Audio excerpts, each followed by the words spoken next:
Assalamualaikum warahmatullahi wabarakatuh. Rahayu, rahayu, rahayu.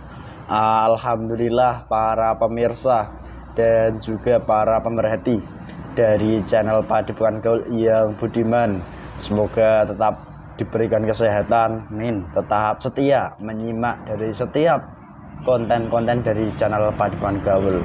Dan semoga saja sedikit pesan dan juga sebuah wawasan itu bisa membuat daripada dampak positif kepada seluruh pemirsa semuanya, yang dimana nantinya pun akan membuat kemudahan dalam hal kebaikan, wabil khusus dalam wujud nyatanya, salah satunya dimudahkan dalam menjalankan ibadahnya tanpa adanya suatu dorongan atau paksaan dari siapapun. Dan lebih-lebih pun setelah mudah menjalankan kebaikan nantinya pun bisa menambah power positifnya kepada lingkungan keluarga maupun lingkungan yang Anda tempati. Itu sedikit yang kami harapkan. Dan tak lupa juga kami sampaikan, kami doakan kepada pemirsa yang saat ini sedang sakit, bila mengalami penyakit-penyakit medis, penyakit menaun, ataupun penyakit-penyakit yang dimana penyakit-penyakit itu sangat sulit diobati, semoga saja mendapatkan obat yang sebenarnya dan penyakitnya sembuh total dan tidak kambuh-kambuh lagi. Dan bagi pemirsa yang banyak mengalami permasalahan di dalam kehidupannya, baik itu rumah tangganya ataupun permasalahan hatinya atau daripada gangguan-gangguan apapun, semoga saja mendapatkan pencerahan yang terbaik, yang dimana dari pencerahan itu pun nanti akan bisa dikerjakan dan bisa berdampak baik bagi kehidupan para pemirsa semuanya. Dan sedikit narasi pemirsa di kesempatan konten kali ini, dimana beberapa waktu yang lalu banyak orang yang menghubungi dari tim channel Padepokan Gaul, dimana hal ini berkaitan dengan adanya sebuah perjalanan kisah spiritual yang dialami melalui alam mimpi manusia, di mana mimpi ini bukan sembarang mimpi, dan juga mimpi ini berkaitan dengan sosok manusia yang sangat utama dan sangat mulia, yaitu mimpi bertemu dengan sosok baginda Nabi Muhammad Sallallahu Alaihi Wasallam, di mana banyak orang mengetahui bahwasanya iblis itu tidak bisa menyerupai dari sosok baginda Nabi, dan juga iblis itu sendiri pasti selalu mengganggu setiap anak cucu Adam yang ada di kehidupan dunia sampai yaumul kiamah nanti. Dan jika berpijak daripada narasi tadi bahwasanya iblis tidak bisa menyerupai daripada Rasulullah atau Nabi Muhammad SAW, lantas mengapa banyak sekali manusia-manusia yang mereka bisa mengatakan mereka pernah dan hampir di beberapa tiap waktunya mereka selalu ditemui oleh sosok baginda Nabi Muhammad SAW, di mana mereka juga termasuk kategori golongan manusia-manusia alim di hadapan para manusia pada umumnya. Apakah dari kealiman-kealiman tersebut sudah menjamin adanya suatu kebaikan dan kebenarannya, atau malah justru daripada kealimannya itu sendiri membawa tipu daya, jurang iblisnya itu lebih halus, lebih tinggi, dan juga lebih mengerikan dinimbang daripada iblis-iblis yang tingkatan rendah. Dan di kesempatan ini ada sebuah kisah pengalaman nyata dari seorang netizen yang sudah saya sampaikan tadi, menghubungi tim channel Padepokan Gaul, mengatakan bahwa dia bermimpi bertemu dengan Rasulullah Shallallahu Alaihi Wasallam berwujud di alam mimpi. Dan di saat di alam mimpi, di mana berkisah juga bukan hanya satu orang, namun beberapa orang. Dan ada juga dari beberapa manusia-manusia di Nusantara ini yang mereka mengatakan bahwa alam mimpi itu adalah salah satu perantara antara syariat dan hakikat. Ya, apakah benar seperti itu? Atau hanya itu justru cara iblis untuk menipu manusia supaya kita lebih mempercayai mimpi daripada sebuah kenyataan atau fakta? Dan tetap disimak dari konten ini pemirsa. Semoga kita tidak tertipu daripada golongan iblis yang dimana seperti yang sudah saya sampaikan, iblis itu bisa menipu siapa saja. Apabila manusia itu biasa akan ditipu oleh iblis biasa, namun apabila manusia itu yang tergolong agak alim, maka iblis pun akan menyesuaikan.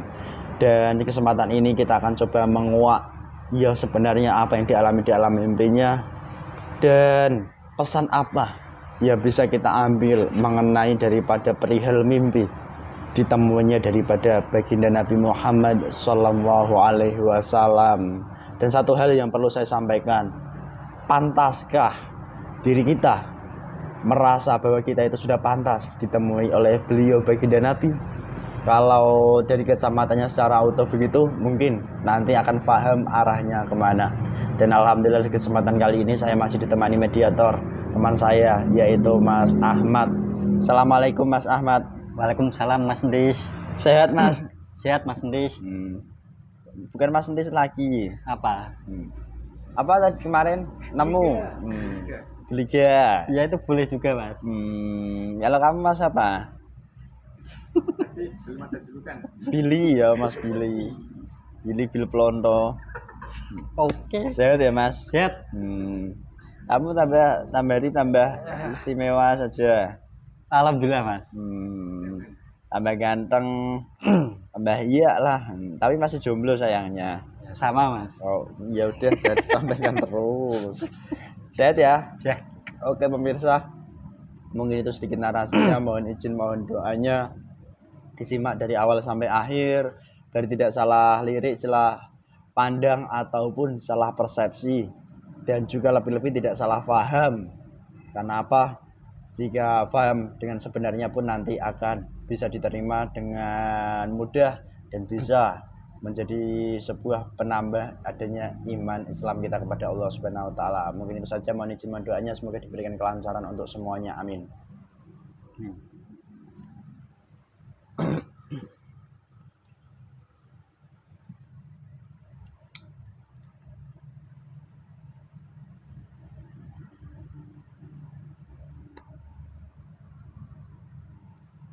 Bismillahirrahmanirrahim. Assalamualaikum warahmatullahi wabarakatuh.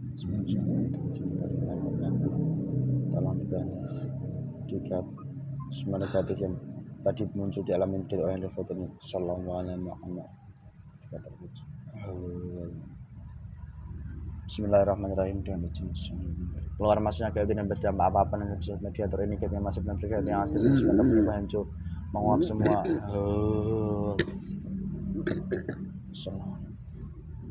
Bismillahirrahmanirrahim. Dengan izin Sang Yang Nurjaya. Salah satu gaib terkuat yang berada di alam mimpi orang yang ada di foto ini, yang mewujud atau yang mengaku sebagai sosok baginda Nabi Muhammad Sallallahu Alaihi Wasallam. Salah satu gaib yang asli, yang terkuat, yang paling kuat. Tarik ke tangan saya.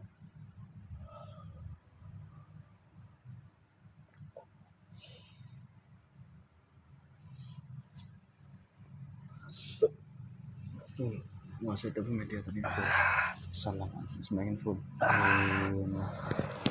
terlalu menyesuaikan dengan tubuh mediatornya semakin nyaman.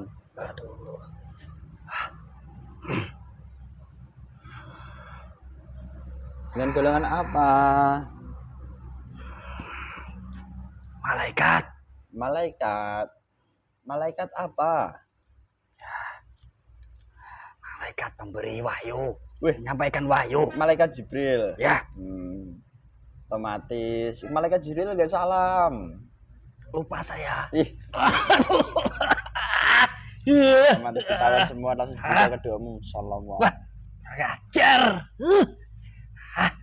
Otomatis masuk sudah panas, menipu langsung saya kesakitan. Waduh. Jujur, kamu golongan apa? Malaikat. Aduh. Ayo tambah sakit. Dadamu otomatis. Aduh, ya. Pusaka ini di tangan saya. Selagi saya bisa menipu ya saya tipu. Ya, saya golongan iblis. Kamu iblis. Jujur, kalau bodoh dadamu tancapkan sekalian. Saya golongan iblis asli. Asli iblis. Tadi mengaku malaikat pembawa wahyu, malaikat Jibril. Ya terserah saya mau ngaku apa. Aduh. Memang Masih malaikat sakit Jibril. ini saya. Malaikat Jibril juga sering menemui manusia. Ya bukan sembarangan manusia. Hmm. Manusia yang pilihan, bukan yang saya pilih. Loh, kenapa sakit kamu? semua ini, masih sakit. Kalau jujur Karena otomatis saya rasa itu sakitmu menipu hilang. sangat jauh sekali di awal tadi. Allah. Kalau kamu jujur sakitnya hilang. Ya, saya kan sudah jujur. Saya iblis. Hmm. Saya mengaku sebagai malaikat, wali, ataupun yang lain. Aduh. Kamu iblis tanduk berapa? Banyak, tanduk saya banyak. Berapa tandukmu? Ini mau tumbuh lagi nih. Iya, berapa jumlahnya tandukmu? 1, 2, 3, 4, 5, 6, 7, 8, 9, 10 atau lebih? Loh, melebihi kambing, kerbau. Bukan level saya itu. Ya memang itu kan hewan. Saya lebih dari 10. Mau nambah lagi nih. Ada 20. Ya kurang. Apa ini? Saya baru pertama kali mengunjungi tempat seperti ini. Kamu merokok? Tidak usah. Ya mau bener. Ya kalau udah. kamu mau menyuguhkan saya ya. Apa? Yang berada dalam jasad manusia saja. Apa itu? Makanan saya itu roh dan sukma manusia. Lah kok enak. Supaya apa? Supaya saya tetap menjadi kuat. Lah kok enak. Pelanggaran kamu juga langsung dikelilingi dari power positif. Tidak bisa menyedot energi dari manapun. Wabil khusus roh dan sukma teman-teman saya dan seluruh pemirsanya. Itu kan sudah jadi misi dari golongan iblis untuk mendapatkan roh sukma manusia. Udah manusia sesuai dari nafsu-nafsu manusia itu sendiri. Ngomong-ngomong, kamu iblis tanduk 18-an berarti? 13. Ya lumayan lah kategorimu berarti. Ya ini saya mau tumbuh lagi 2 ini kalau saya berhasil. Aduh. Loh, kamu asli iblis? Asli. Bukan dulu jin? Bukan. Enggak jin dari genteng, enggak kamu? Apa itu? Enggak jin dari pohon. Itu banyak yang saya taklukkan itu dari golongan jin. Saya beri keilmuan. Kalau dia berhasil budak manusia, supaya nafsu manusia muncul, ya nanti jadi siluman. Bisa jadi dari golongan iblis lah nanti kalau dia berhasil mengabdi pada golongan iblis. Semua keperluan dari jin itu yang menggoda manusia saya penuhi semuanya. Terus sebelum saya menanyakan perihal mimpi yang dialami oleh seorang manusia ini, teman saya ini, saya tak tanya dulu mengenai perihal kamu. Kamu dulu saat kamu tercipta awalnya itu kamu langsung bertanduk kah atau tidak bertanduk? Langsung. Atau berpuluh-puluh tanduk? Sudah 2 setelah itu. Awalnya 2. Kok sampai sekarang 13 itu kan berarti nambah banyak. Apa kamu pernah menyesatkan dan berhasil menyesatkan? Kurang banyak manusia? Itu 13. Harusnya 50. Weh. Tanduk 50 itu apa penuhnya? Supaya mengerikan, segan dari golongan iblis. Lebih mudah. Supaya golongan iblis jadi anak buah saya.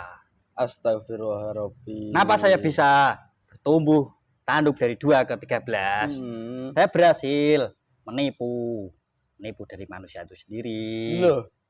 Ya bener loh kamu. Menipu dengan cara apa? Ya seperti orang yang saya ikuti, saya sesatkan saat ini. Melalui mimpi begitu. Lalu sebelum kamu menyesatkan melalui mimpi dari orang ini atau teman saya ini, netizen saya ini, kamu dulunya berasal dari mana sih? Saya berasal dari orang tuanya. Ya, dari leluhurnya. Leluhurnya dulu sangat rajin ibadah, rajin sedekah maupun membantu orang-orang lain. Di saat dia menjalankan ibadah, semua dijalankan. Di akhir hayatnya, saya berhasil mengkelabui dari nafsu manusia itu sendiri. Dengan cara apa? Saya naikkan ibadahnya, saya bumbui semuanya. Supaya apa? Supaya dia merasa lebih baik daripada orang lain. Astagfirullahaladzim. Ibadahnya lebih banyak daripada orang lain. Kebaikan-kebaikan di masa mudanya diingat semuanya. Dulu saya pernah sedekah, saya menjalankan ibadah.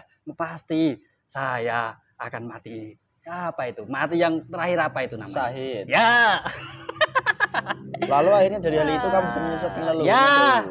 leluhur jauh gak dari orang ini? 5. 5 ya berarti agak jauh kalau begitu. Karena fase hidup manusia itu kan ada ya di dunia normal manusia sekarang ini kan 60 tahun. Berarti 60 kali 3 mungkin ratusan tahun yang lalu gitu. Ya, dari badannya dia membanggakan merasa dirinya lebih baik. Saya berhasil. Ingat loh resikonya kalau bohong otomatis. Saya tahu itu. Potong-potong. Ibadah yang dia jalankan, sedekah maupun yang kebaikan-kebaikan yang di masa mudanya itu tidak ada gunanya sama sekali. Karena di masa tuanya saya berhasil menyesatkan manusia itu dengan cara melebih-lebihkan semuanya. Malah ini amal ibadah itu untuk kamu. Loh iblis itu bisa menerima amal ibadah manusia? Bisa. Loh, kok enak gitu? Salah sendiri. Salah siapa manusianya? Loh, kok bisa salah? Ya saya lebih-lebihkan. Saya bisik-bisik yang baik-baik. Kenapa dia terjerumus? Oke. Jadi begitu. Terus awal mula kisahmu kok bisa membuat sebuah peristiwa mimpi di mana ada juga manusia yang berkeyakinan mimpi itu adalah sebuah perjalanan proses hakikat ke syariat. Ada juga manusia yang begitu, pemirsa. Jadi disimak totalitas biar paham membedah kali ini.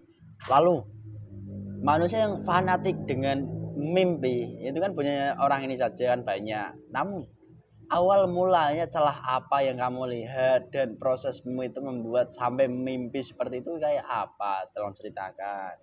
Ya, dulu orang yang saya ikuti saat ini tuh dulu pernah mendapatkan cerita dari orang-orang tuanya bahwa ada dari kakek neneknya itu dulu sangat rajin, bisa disebut ya buah kiai yang sangat segani di kampungnya. Dulu. Ya, terus dia mendengar cerita-cerita itu. Akhirnya dia, ya nanti saya bisa menjadi kakek-kakek saya yang terdahulu. Ya bisa dianggap sebagai seorang kiai itu.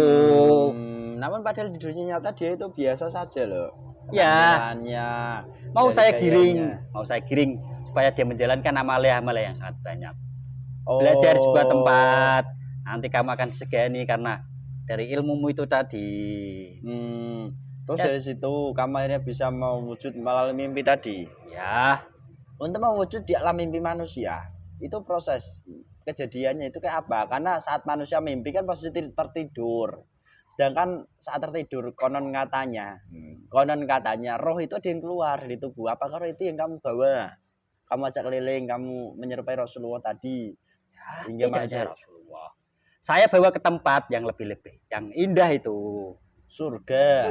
Weh, kok enak kali. Tidak hanya Rusukma yang saya ambil, dari pendamping-pendampingnya juga diambil dari golongan saya juga. Dari kekosongan-kekosongan itu dia memikirkan ya apa itu surga, Rasulullah. Saya giring karena Rusukma yang kosong saya ambil. Saya bawa keliling-keliling. Saya beri gambaran indah dalam otaknya. Itu kami yang memberikan gambarannya. Ya. Sampai dia saat terbangun itu ingat dengan mimpi-mimpi itu berarti kamu yang beri. Ya nanti biar diceritakan sama orang-orang. Biar dianggap ya orang itu istimewa. Terus ini perihal mimpi, satu hal yang ingin saya tanyakan mengenai mimpi. Seperti yang saya tanyakan tadi, ada juga orang yang fanatik dengan mimpi. Mereka menganggap mimpi dan dunia fakta manusia itu ada hakikatnya itu di mimpi, syariatnya itu di dunia nyatanya. Kalau terjadi itu seperti itu. Apakah itu benar hakikat dan syariatnya seperti itu? Atau cara kamu menipu manusia dengan cara seperti itu sih? Ya. Melalui pemahaman akal manusianya. Mengapa mimpi lebih mudah kami mengelabui dari manusia itu sendiri? Ya karena dari mimpi kan manusia itu tidak sadar. Nanti kami beri gambaran yang bagus-bagus sesuai. Sebelum dia tidur, dia kan pasti memikirkan hal-hal yang baik-baik atau aneh-aneh itu sendiri. Nanti kalau manusia itu saya beri gambaran satu mimpi, nanti ada mimpi-mimpi selanjutnya. Mimpi yang berkesinambungan. Bisa-bisa jadi wali nanti kalau saya bimbing jadi lewat mimpi itu tadi. Kamu berikan amalan. Ya bisa itu amalan. Kan terus begitu. Dan akhirnya mendapat bimbingan dari makhluk gaib dan ditemukan dengan guru yang sesat. atau yang keliru? Jangan kamu perjelas Loh, kalau kenapa begitu? Nah, untuk supaya apa? Banyak karena mimpi itu. Bahkan ada apa itu? Ya, tafsir mimpi. Ada orang itu ya bisa menafsirkan dari mimpi. Oh, mimpi yang bagus, mimpi yang tafsir mimpi. gitu. Ya. Iya. Terus ini, kalau saya membahas mimpi, banyak sih di dunia sekarang ini. Bahkan ada sosok di wilayah Pakistan sana, yang dimana dia adalah salah satu orang yang mengaku sebagai sosok pemimpin akhir zaman karena sering bermimpi bertemu dengan Rasulullah juga. MQ, kepanjangannya Muhammad itu. Ya. Iya, saya bayangkan. Itu lebih tinggi daripada saya yang mengelabui lewat mimpi itu tadi. Loh, kalau dia diberi gambaran nanti akan jadi seorang penguasa, memimpin seluruh dunia.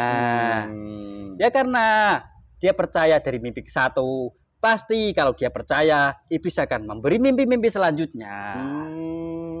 Dia itu diberi gambaran, nanti ada ya pengangkatan. Jamaah ikut kepada dia, mensupport dia. Itu kan mimpi-mimpi ya berkesinambungan itu. Yang mungkin saya sebut tadi syariat, hakikat dan syariatnya itu nyambung. Yang kamu sambungkan sendiri. Ya, dia percaya disebarkan kepada orang lain. Jadi tipis sekali celah antara sebuah kebenaran dan sebuah tipuan, itu tipis sekali bedanya. Ya.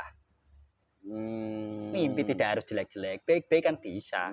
Kalau saya dan teman-teman kan mungkin mimpi paling enak itu ya mimpi basah. Karena habis mimpi itu kan basah. Itu bukan golongan iblis. Nanti kan nggak capek, tapi kan kata teman saya yang berewokan itu malah nyaman, ringan badan. Kamu mau pilih iblis golongan betina kamu? Kapan? Mau kamu? Nggak mau. Teman saya itu. Itu lebih ganas kalau iblis betina. Tidak mau. Bisa kamu keluar.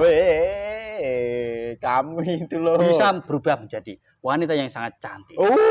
Wanita yang kamu idam-idamkan bisa jadi istri kamu. Empuk jiu. Nanti saya beri kamu 2 iblis betina. Oh no, jangan. Nggak boleh, jangan. Ya, teman-teman kan saya kok yang biasanya mengalami kok. Ya. Karena dari mimpi itu sendiri bisa, kelemahan dari manusia itu sendiri. Ya kalau kekuasaan itu kan dari ya mimpi yang kekuasaan atau harta orang atau yang wanita itu. Kekuasaan begitu. Kekuasaan nanti bisa ya seperti orang yang kamu sebutkan tadi, orang yang di jauh sana itu kekuasaan. Kalau teman-teman saya kan mungkin orangnya sedang jomblo, nggak ada pasangan, mau ya, mancing itu lawan jenis bisa. Berarti nanti mimpinya itu.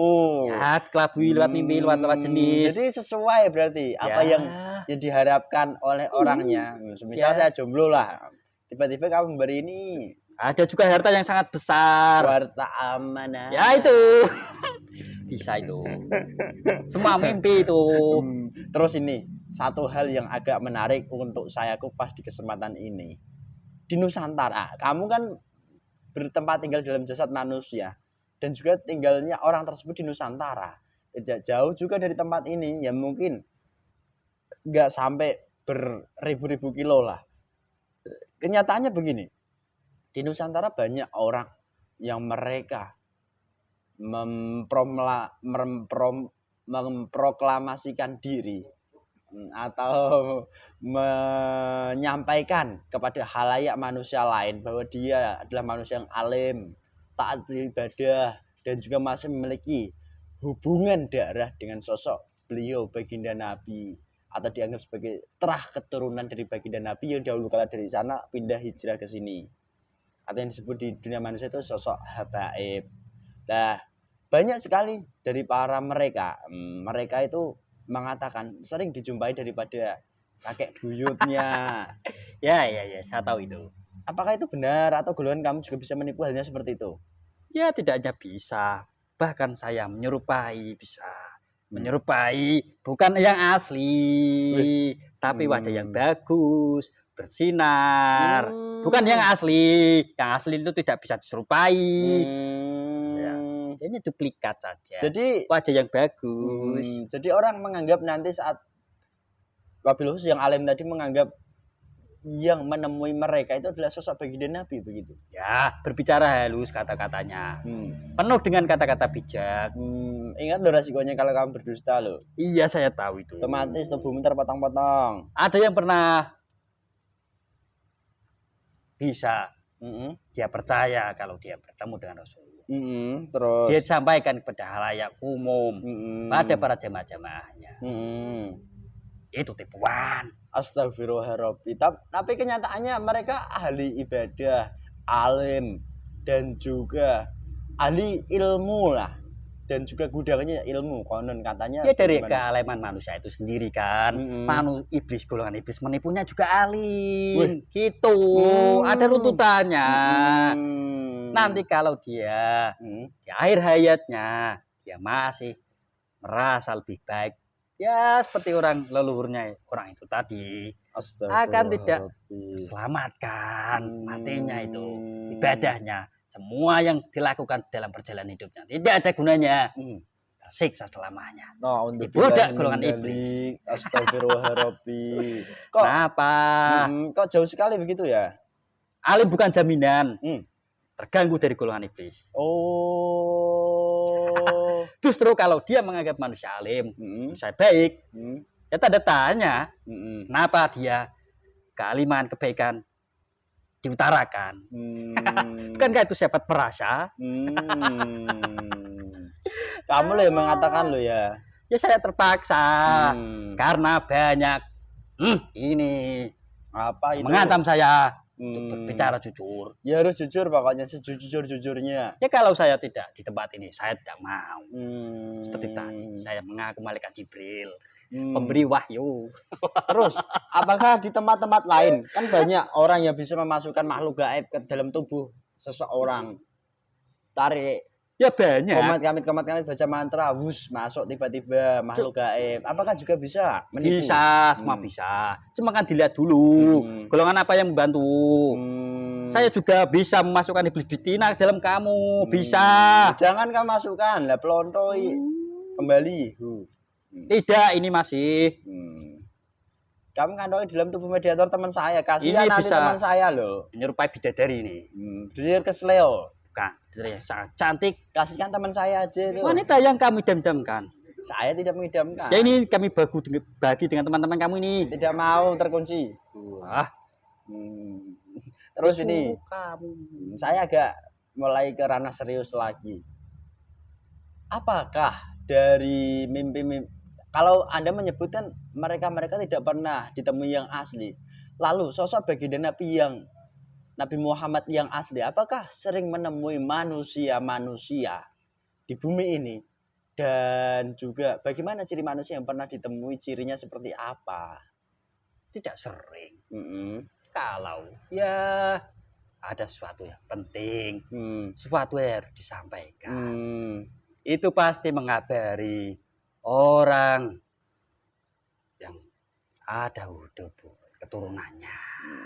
Udah kan banyak di Nusantara yang bergelar tadi yang saya katakan. Yang asli itu bukan disiarkan, bukan diucapkan. Loh, apalagi mengkuar-kuarkan. Loh. Dan proses menemuinya bukan melalui mimpi, bukan. Bukan melalui mata batin juga bukan. Itu ada pesan khusus, pesan penting. Apa kamu bisa menembus dimensi? Tidak. Dari baginda Nabi saat bertemu dengan sesama manusia tersebut? Tidak akan pernah bisa. Kok bisa begitu? Kenapa? Alasannya apa? Kamu tidak tembus? Itu ciptaan yang sangat mulia. Terus? Saya kan golongan iblis. Dilaknat. Saya udah jangan menyebut itu. Saya tidak berani. Kenapa nggak berani? Kalau saya berhadapan dengan orang yang merasa alim-alim itu ya saya berani. Terus yang ingin saya tanyakan, kalau orang udah terlanjur mimpi dan meyakini, itu timbulnya nanti kan dampak buruk. Kan jelas begitu seperti yang kamu ucapkan. Lah untuk membuang atau membersihkan dampak-dampak buruknya tadi dan memutusnya itu caranya seperti apa? Wong mereka juga sudah melakukan ibadah semaksimal mungkin ibadahnya, kok malah mereka juga tertipu dari golongan kamu yang perlu dilaksanakan manusianya seperti apa? Jujur katakan. Caranya, Hmm. ya mimpi itu sendiri meskipun baik, ya tidak usah percaya, hiraukan saja. Kalau tidak mau tertipu jauh, ya cukup dia laksanakan ibadah ya beda saja. Oh. Itu saja. Kalau dia percaya dengan mimpi itu sendiri, mimpi itu akan berkesinambungan. Semakin dia percaya, dalam saatnya banyaknya berkurang, golongan kami yang mengisi. Oh. Ya nanti bisa mengaku sebagai wali orang yang terbawa dari mimpi itu sendiri seperti orang yang di sana itu. Mau sebagai wali. Ya itu yang mendampingi iblis semua itu. Astagfirullah. Kamu jujur loh ya, harus jujur loh. Ini saya sudah jujur kan. Oh, terpotong-potong. Bahkan hancur bahkan di sini kalau kamu berdusta. Nyawanya sendiri itu tidak ada. Loh. Kok bisa begitu? Ya karena dia kan sudah percaya, apalagi menyiarkan halayak umum. Ya iblis sudah semayam melekat dalam sesat. Dia sudah bukan manusia lagi tuh. Iblis yang menyerupai alim itu. Oh. Kenapa dia bisa menceritakan lebih jauh-jauh lagi? Ya karena iblis yang mendompleng dari mimpi yang berkesinambungan itu tadi, dibimbing. Tuh. Oke. Lah terus, kenapa kamu tidak mengikuti manusia itu? Saya ya tidak tahu arah dari Allah itu seperti apa, ya tahu-tahu ya jalani aja kehidupan sebagai manusia kok. Kan begitu. Delalah kalau bahasa Mas Kumkum itu delalah, dilalah itu pemirsa kalau bahasa Jawanya. Ya memang tergantung manusia menyikapi. Nah, kalau bahasa Indonesia kebetulan ya memang jalannya seperti itu. Ya tergantung manusia menyikapinya itu sendiri. Kalau dia mengikuti ya terjerumus. Oke. Ya itu saja. Saya mau balik lagi. Saya mau menyerupai. Siapa lagi? Terus ini loh yang saya saya bimbing tanyakan. itu. Kemarin banyak sekali wangsit mimpi mengenai para raja. Itu yang dimana mereka mengatakan akulah terah Majapahit, Mataram, Ya. dan juga terah-terah lain semuanya di Nusantara ini. Beberapa aja datang ke kami.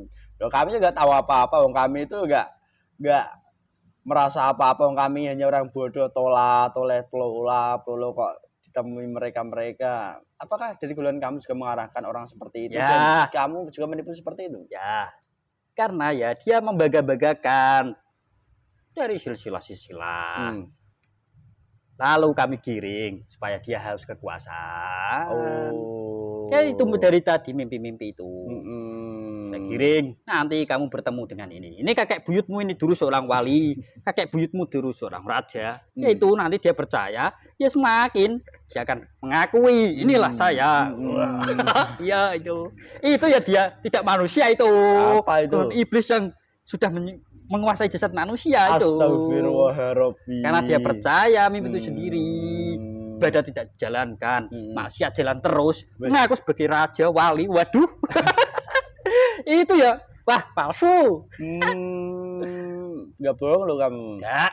Terus satu hal, kalau kenyataan yang kamu sampaikan, kealiman manusia, kealiman yang dipandang oleh mata manusia itu tidak menjamin sebuah jalan kebenaran. Lantas pegangan yang seperti apa yang harus dipegang oleh seorang manusia awam di dunia sekarang ini untuk menjamin untuk keselamatannya? Kalau jaminan keselamatan itu kan tetap dari Allah. Namun perantaranya kan melalui manusia juga kan. Manusia seperti apa sih ya mungkin akan menjadi pegangan manusia? Apakah seorang yang dianggap alim, dianggap mampu menguasai keilmuan itu Sulit. Sekarang saat ini sulit. kok bisa begitu? Ya saya kesal. Golongan iblis kan selalu menggoda manusia, menyerupai manusia alim, masuk dalam jasad manusia sulit. Kalau mau selamat ya perbaiki diri saja, ibadah jalankan. Nanti kalau ada hidayah yang masuk dalam jasad manusia itu sendiri, ya akan ketemu jalan takdirnya. Udah itu saja.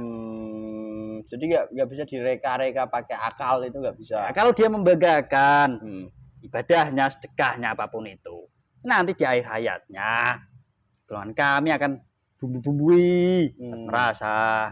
Nanti kan dia mati konyol itu di akhir hayatnya itu. Astagfirullahaladzim. Ya lebih baik badannya itu jalankan. Ya tidak ada apa-apa itu. Mimpi diraukan, dah itu saja.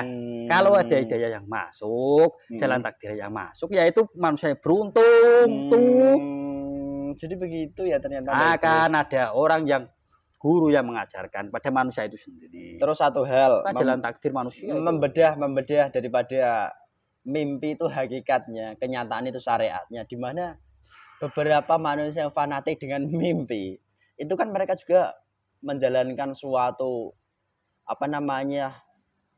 pembelajaran diri, di mana mereka juga menjalankan amaliyah dan juga spiritual, di mana mereka dahulu kala itu berinduk kepada seorang wali, salah satunya wali yang dibukakan kemakrifatannya, dianggap sebagai Syekh Siti dan juga Syekh ini. Simpel saja itu jawabannya. Apa itu? Dia saja tidak sadar kok dipercaya. Dia dalam mimpi, dia tidak sadar. Dia ya banyak yang hilang dalam zaman. Ya dia kan kalau mimpi itu kan seperti mati. Ada kan kata-kata seperti itu. Dia kan mimpi tidak sadar. Ya tidak usah dipercaya, baik buruk. Karena itu golongan kami bisa menipu. Astagfirullah. Nah itu saja, saya mau balik lagi. Oke, yang pernah kamu tawan dari orang tersebut keluar semua. Ini kan ada cita saya, dia percaya. Oh, apa dia kamu percaya. ambilkan ya? Ya biar dia nyesali dia sendiri. Ya, otomatis terikat. Bismillahirrahmanirrahim. Cita saya ini. Otomatis nanti akan terdorong keluar jika memang bukan jatah dari iblis ini. Kalau dia tidak menyadari, ya nanti akan banyak yang saya ambil lagi. Tahu saya. Kalau dia nanti saya goda, dia tergoda itu salah dia. Ya. Kalau dia menyadari ya keberuntungan bagi dirinya. Itu saja. Ya. Saya akan melawan dengan sepenuh tenaga. Assalamualaikum warahmatullahi wabarakatuh. Aduh. Mereka terkunci. Semua iblis betina, semua iblis betina. Ada yang udah masuk. Kembali dalam tubuhmu. Aduh. Pantas pusing sekali. Biar nanti kamu dimimpikan. Terikat. Bidadari kesleo. Aduh. Nanti basah tahu-tahu. Kotoran di bagian terikat jadi satu, langsung dilempar semuanya.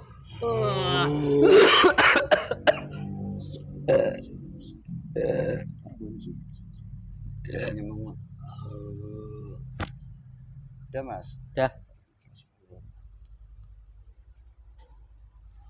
Alhamdulillah pemirsa, begitulah adanya di kesempatan konten kali ini mengenai perihal mimpi yang ditemui daripada sosok baginda Nabi Muhammad SAW.